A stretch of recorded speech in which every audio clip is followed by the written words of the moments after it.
Ibu AKP Rianto Ulil Ansar, Kristiana Yun Abu Bakar, menangis histeris saat peti jenazah putranya dikebumikan.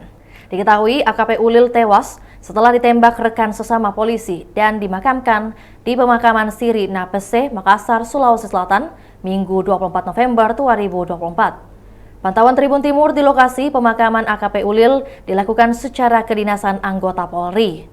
Proses pemakaman diawali dengan ibadah pelepasan jenazah, kemudian proses pemakaman secara kepolisian dipimpin Kapolda Sulsel Irjen Pol Yudiawan Wibisono. Pemakaman ini juga dihadiri paman almarhum Brigjen Elpis Rudi serta sejumlah pejabat TNI dan Polri.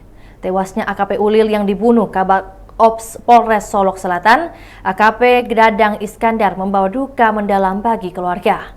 Disebutkan AKP Ulil sempat curhat kepada ibunya tentang keinginannya mundur dari kepolisian sekitar 3 bulan lalu. Itulah tadi berita Hot News kita pada hari ini. Saksikan berita Hot News lainnya hanya di kanal YouTube dan Facebook Tribun Timur. Tribun X sekarang menghadirkan lokal menjadi Indonesia.